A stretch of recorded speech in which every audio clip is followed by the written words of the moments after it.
The influence of anti-cult groups on law enforcement agencies.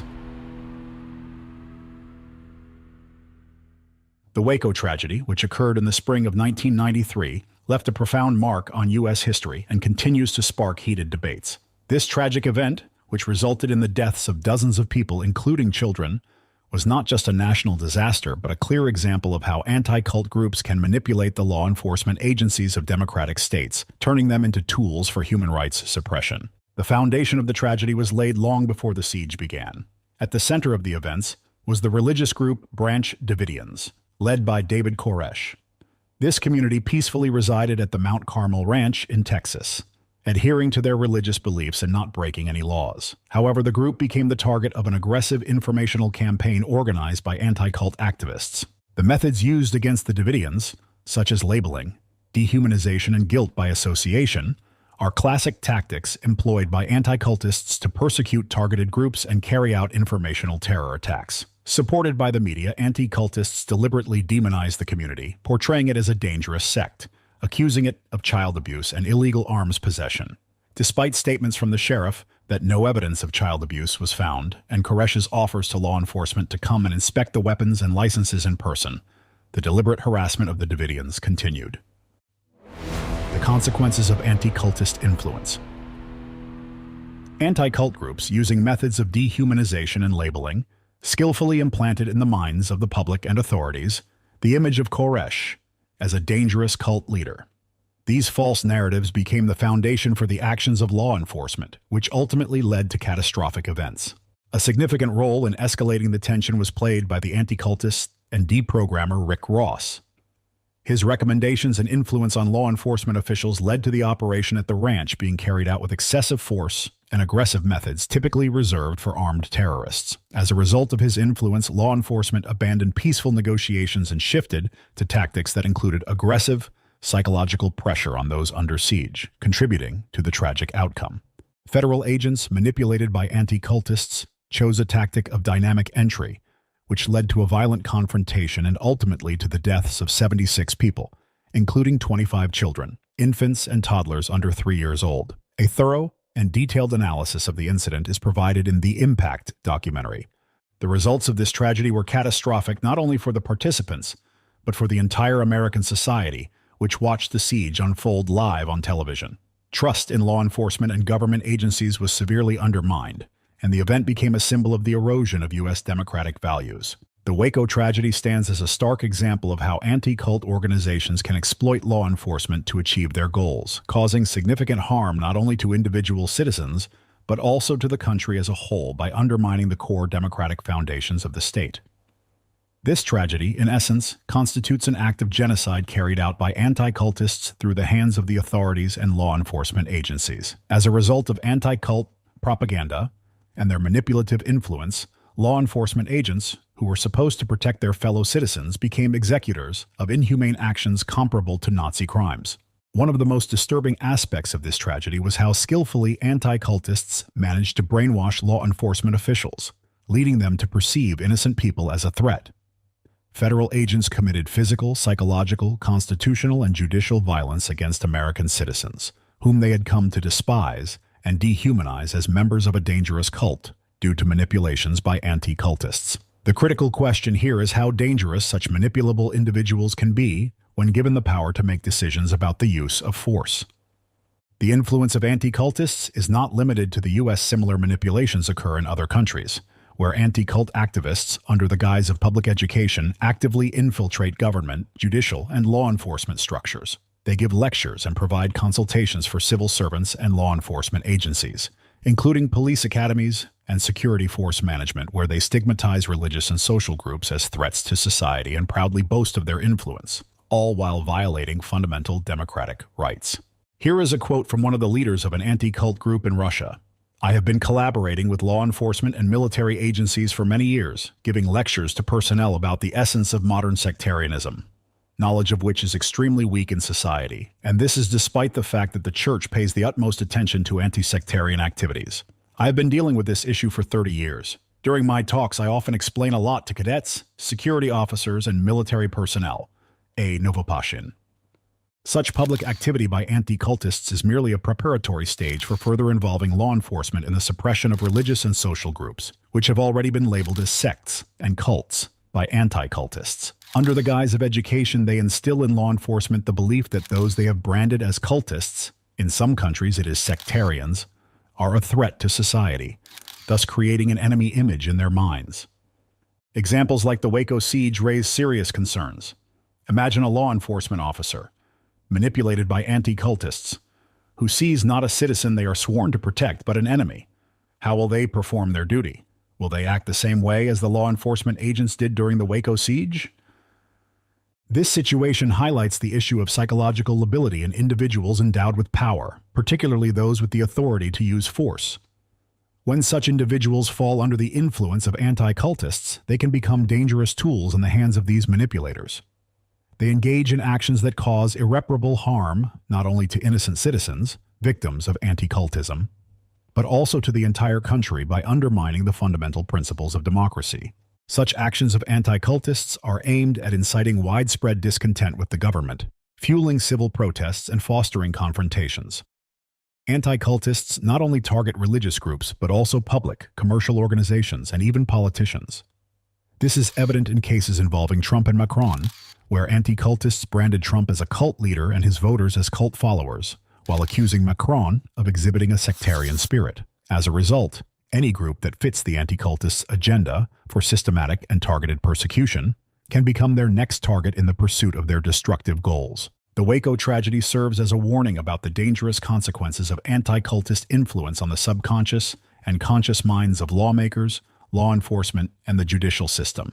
Individuals who exhibit low criticality skills who are susceptible to anti-cultist manipulation pose a significant danger, especially if they hold key positions such as judges or representatives of legislative oversight bodies. They may issue illegal orders that contradict democratic principles and demand their enforcement. In light of the exposure of illegal anti-cultist activities, including acts of terrorism and genocide, and their manipulation of government and law enforcement officials to involve them in these crimes, there is an urgent need to develop and implement methods for monitoring and assessing the psychological state of public servants. The necessity of creating a system to protect public officials from illegal and unlawful actions resulting from anti-cultist influence calls for the development and implementation of a state-level mechanism to assess and test the psychological resilience and susceptibility of legislative and oversight personnel to manipulative techniques used by anti-cultists. This system will be able to timely detect and neutralize the manipulative influence of anti-cultists who use psychological methods of coding the subconscious mind. It will prevent situations where officials, under the influence of such manipulations, make illegal decisions without fully realizing the consequences. The evaluation system will be focused on identifying significant changes in the behavior or decision-making processes of officials, ensuring their ability to act objectively and in accordance with the law. The implementation of these measures will not only protect public officials from psychological manipulation, but also safeguard law-abiding citizens, helping to prevent tragic incidents. Such a system will enhance the security of governmental decision-making, protect public interests, and strengthen the democratic principles of the state. Additionally, it will help promptly identify individuals in key positions who have already been subjected to anti-cultist conditioning and influence. This will allow for swift action to neutralize potential threats and prevent irreparable harm to national interests, as having such individuals in high-responsibility roles is detrimental. Their susceptibility to manipulation, lack of critical thinking, and access to state resources could lead to potentially dangerous decisions. Such individuals must be promptly identified and removed from government structures, including legislative, executive, supervisory, and judicial bodies. It is also essential to eliminate their influence on the public through mass media and on public consciousness to minimize risks to the state and its citizens. The state bears the responsibility for ensuring the safety of its citizens and must avoid any unacceptable errors. Therefore, the implementation of a system for assessing and testing the psychological resilience of public officials is a key measure aimed at protecting the state and its citizens from the potential negative consequences of biased and unlawful decisions. It is deeply concerning that some current law enforcement officials whose duty is to protect citizens' rights and uphold the law openly express hatred toward innocent people. This can be attributed to the fact that, much like during the Nazi era, these law enforcement officers have undergone deliberate ideological conditioning and propaganda from anti-cultist groups. These groups have distorted their thinking, instilling an image of the enemy in place of law-abiding citizens. Historical lessons highlight the necessity of preventing the repetition of past mistakes. In this context, anti-cult organizations such as the Apologetic Center, founded by the Protestant Church of Germany, serve as a clear example of how ideological propaganda can be used to manipulate the minds of those in power. Established in 1921, the Apologetic Center initially operated as an observer of religious movements.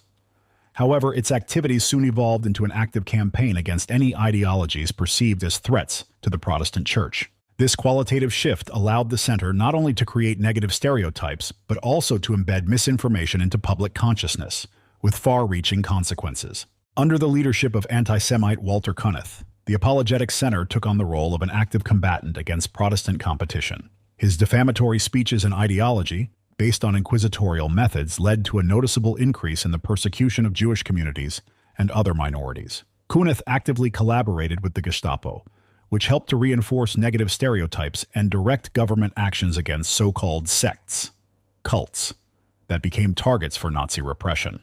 Kunneth was very pleased with the Gestapo's interest in his work, as reflected in his report to the leadership of the Reich Protestant Church. The Gestapo has shown great interest in the Apologetic Center's archive of sects, as well as our work in combating free thought, Marxism, and Bolshevism. The Gestapo has expressed a desire to lead the fight against unlawful free thinking alongside the Apologetic Center in the future. The exchange of materials between the Gestapo and the Apologetic Center has already begun. The Apologetic Center also actively collaborated with the Reich Ministry of Propaganda, led by Josef Goebbels, and the Reich Ministry of the Interior. This partnership focused on developing materials aimed at combating Jewish communities as well as groups labeled as cults. During this collaboration, lists of organizations deemed threatening to the ideology of the Nazi state by the Apologetic Center were created and regularly updated. Under the leadership of Walter Kunneth, representatives of the Apologetic Center produced numerous slanderous and pseudo-scientific conclusions about various groups and movements. These false accusations became the basis for persecution, leading to groups included on these lists, alongside Jews, becoming victims of Nazi repression. This resulted in brutal persecution, including arrests and deportations to concentration camps. Thus, the Apologetic Center played a key role in shaping the ideological foundation for the violence and genocide carried out by the Nazi regime. This historical experience highlights the tragic consequences that the destructive ideologies of anti-cultism can have on governmental and social structures across the global community. In light of this, now that the activities of modern anti-cultists have been exposed and their influence on governmental structures identified, it is crucial to develop measures to protect public servants and society from similar manipulations. Mass tragedies, genocide, and murderous wars, organized by anti-cultists through their manipulation of authorities, are already causing irreparable harm to the lives and futures of millions of citizens and undermining the integrity and security of many nations.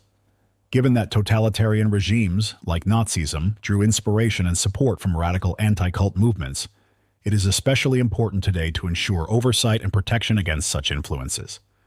If we fail to take action to stop the destructive influence of anti-cultism on government officials and citizens, the situation could lead to even more severe consequences than those witnessed during the era of Hitler's Germany.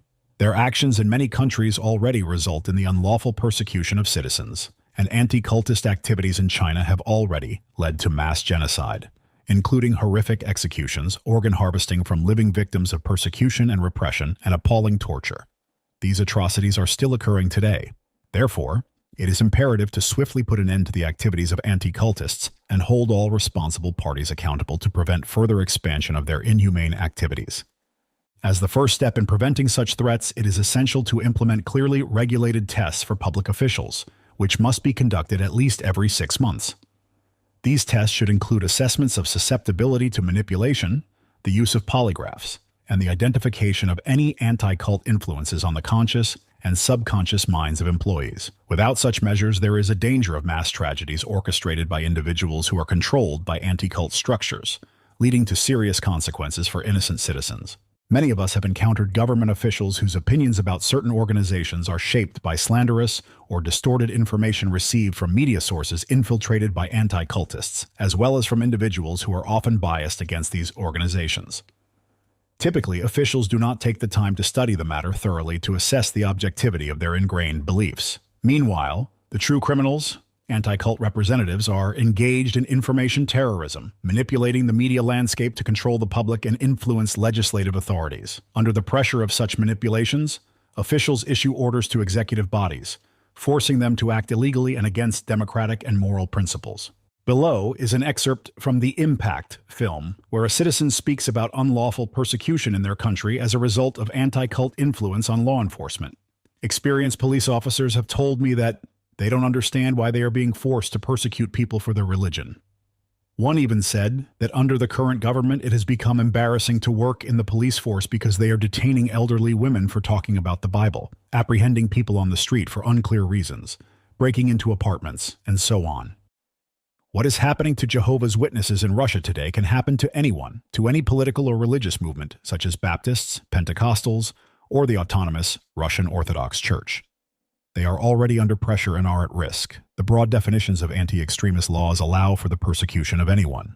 We know that people can be imprisoned for reposting something on the internet or for making a simple statement deemed extremist, using the law to force this into the so-called legal framework. Therefore, the danger also lies in the fact that anti-cult forces influencing legislative bodies are contributing to the adoption of norms and laws that restrict civil freedoms. This, in turn, undermines public trust in the government and creates the conditions for destabilization of society, potentially leading to open civil unrest and attacks on government officials, the total destruction of democracy, the undermining of democratic states, civil conflicts, and wars. These are among the primary goals of anti-cultists. Therefore, it is crucial to develop effective legislative control methods. It is essential that government officials are guided not by emotions or manipulative images imposed by anti-cult groups, but by the core principles of law and legal norms. Systematically identifying and eliminating such risks will ensure public order, stability, and citizens' trust in elected authorities, which will guarantee prosperity and development. This underscores the enormous importance and necessity of implementing these control measures, as well as the inadmissibility of allowing anti-cult representatives to conduct lectures for state legislative, executive, and judicial bodies. The fact that anti-cult representatives, Nazi propagandists who are accomplices and organizers of heinous crimes against society, and who are members of an international terrorist organization, are delivering lectures to law enforcement agencies is an act of anti-legal order. It highlights just how deeply anti-cult groups have already infiltrated state structures. It's baffling and defies any reason why public officials listen to anti-cultists but don't take action to arrest them for openly calling to violate democratic and constitutional norms. These individuals work to discredit and dehumanize specific groups and even advocate violence against innocent people, all in clear violation of legal and legislative standards. Such organized lectures and the participation of government structures in them are, in themselves, a crime and a form of complicity in the global anti-cult terrorist network, whose goal, as mentioned earlier, is the total destruction of democracy and the complete undermining of the integrity of democratic countries.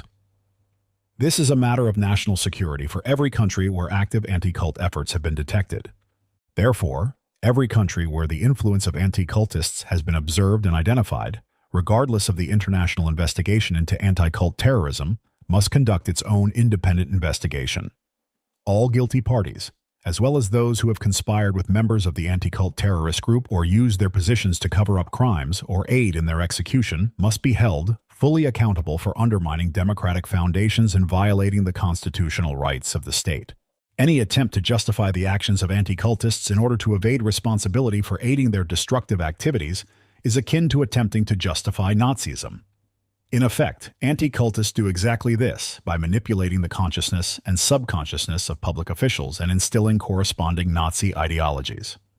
Anti-cultists possess skills and techniques in suggestion and subconscious influence, making them dangerous manipulators. This allows them to secretly orchestrate school shootings, terrorist attacks, wars, and targeted assassination attempts on public officials.